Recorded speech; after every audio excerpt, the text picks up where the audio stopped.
جی अस्सलाम वालेकुम हजरत जी, और आप दोनों को बहुत सलाम। हजरत जी, आप 2 हफ्ते से नहीं आए। मैंने सुना था आपकी तबीयत भी पहले हफ्ते में सही नहीं थी, तो अल्लाह ताला आपको खैरियत और आफियत के साथ, सेहत के साथ लंबी जिंदगी अता फरमाए।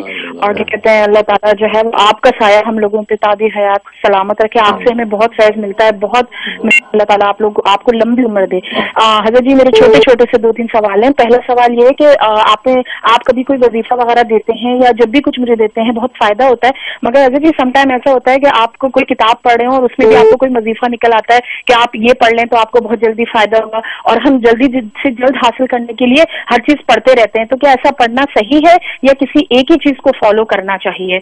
और दूसरा हजरत जी, मुझे आपसे ये पूछना था, ये हमारी जो बच्चियां होती हैं, सॉरी हजरत जी, हम जो नागे के दिन होते हैं तो हमारी बड़ी बूढ़ी दादी वह सब कहती है नहीं तो जबान से पढ़ लो, जबान तो साफ है ना, तो जबान से तुम सूरतें भी पढ़ सकते हो, जबान से सब कुछ पढ़ सकते हो, तो जबान का कुछ नहीं, तो हाथ नहीं लगाओ। तो आप जो सूरतें वगैरह देते हैं, सब देते हैं, तो क्या हम जबान से पढ़ सकते हैं? और क्या ऐसी हालत में मस्जिद जा सकते हैं? हमारे जो इमाम साहब हैं उनकी वाइफ कहती है वो कोने में कारपेट है, आप उस पर बैठ जाएं तो हो जाता है। तो इसके बारे में थोड़ी सी डिटेल से बता दीजिए। बहुत शुक्रिया। Thank you. माशा, सबसे पहले आपकी मोहब्बत का शुक्रिया। मैंने पहले बताया आप लोग मिस करते हो तो हम भी आपकी यकीन मिस करते हैं। एक आवाज़ात की दुनिया है, ये आवारिस पेश आते रहते हैं। अल्लाह ताला जो है आप सबको बरकत अता फरमाए। और जहाँ तक जो है पहले सवाल का ताल्लुक है, तो मेरा मशवरा नहीं है कि हर किताब में देख के वजीफे पढ़ता रहे आदमी, इसलिए कि इस तरह तो वजीफे इतने ज़्यादा हो जाएंगे आपकी तबीयत पे आसाबी तौर पे क्या असरअंदाज हो आपको खबर नहीं है। फिर लिखने वाला जो है वजीफे मुस्तनद हैं या नहीं है, क्या उसका रिएक्शन है, इसलिए इतने ज़्यादा भी जिक्र अज़कार नहीं करने चाहिए कि आपकी तबीयत पे उसका मनफी असर पड़े।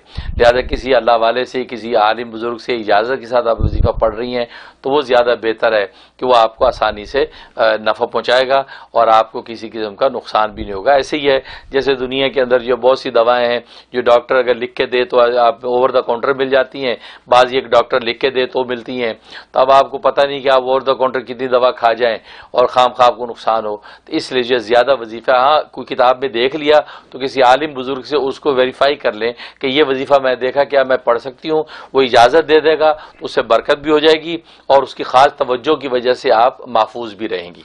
तो ये तरीक़ा है। और जो दूसरा सवाल है वो बड़ा दिलचस्प सवाल है। तो ऐसी सूरत में तो फिर औरत जब जुनबी होती है तो उस वक्त भी उसकी हाथ और ज़बान साफ होता है तो तब भी कुरान पढ़ लेना चाहिए। हालांकि जुनबी हालत में ना कोई औरत पढ़ती ना मर्द पढ़ता है, ना बड़ी बूढ़ियां इजाज़त देंगी, क्योंकि हालांकि उस वक्त भी मखसूस जगह नापाक हुई थी, ज़बान तो पाक है, उस वक्त क्यों नहीं पढ़ते?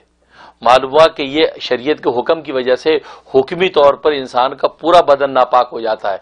तो मखसूस दिन हो या जुनबी हालत हो, पूरा बदन नापाक हो गया ज़बान समेत। लिहाजा इसलिए नबी पाक सल्लल्लाहु अलैहि वसल्लम ने हदीस में मना कर दिया कि वो जो है हाइजा औरत और इसी तरीके से जुनबी औरत मर्द जो है ज़बान से भी ला तकरा के अल्फाज है कि ज़बान से भी क़िराअत ना करे कुरान की। ये एक फितना चल पड़ा है आजकल लोगों में कि जी कोई बात नहीं, मखसूस दिनों में खास जगह पे गंदगी है, कोई बात नहीं, आप जबान से तो पढ़े, जबान तो पाक है, तो जबान तो जुनूबी हालत में भी पाक होती है, उस वक्त क्यों नहीं पढ़ते? फिर ये कहना कि मस्जिद में आप फलां जगह बैठ जाए कोने में तो हो जाए, नहीं, मस्जिद के अंदर एंटर होना मना है। लिहाजा ऐसी हालत में मस्जिद में एंटर होने की इजाजत नहीं। जब जुनबी मर्द औरत एंटर नहीं हो सकते तो फिर ये नागे के दिन वाली औरत को आप क्यों एंटर कर रहे हैं मस्जिद में? नबी ने साफ मना कर दिया, ला तदखुल हाइज वला नुफसा, कि हाइजा औरत और निफास वाली औरत जो बच्चा पैदा होने के बाद जो उसको जो है 15 दिन या 40 दिन खून आता है, वो औरत मस्जिद के अंदर दाखिल नहीं हो सकती। तो साफ मना कर दिया। तो ये एक फितना है, ये कुरान के तकद्दुस को भी पामाल करता है और गुनाह कबीरा में मुब्तला करता है। उन नागे के दिनों में अल्लाह की इताअत ये कि आप खामोश रहें, उसका जिक्र अज़कार कर सकते हैं, दुरूशी पढ़ सकते हैं, लेकिन कुरान की तिलावत जो है ज़रा अल्लाह का कलाम है, उसकी खास शराइत है, उसी के तहत करना चाहिए। लिहाजा इस किस्म की बातों का शिकार नहीं होना चाहिए। वीडियो के नीचे सब्सक्राइब के बटन पर क्लिक करें, बेल के आइकॉन पर क्लिक कीजिए ताकि हर नई वीडियो की नोटिफिकेशन आपको मिल जाए।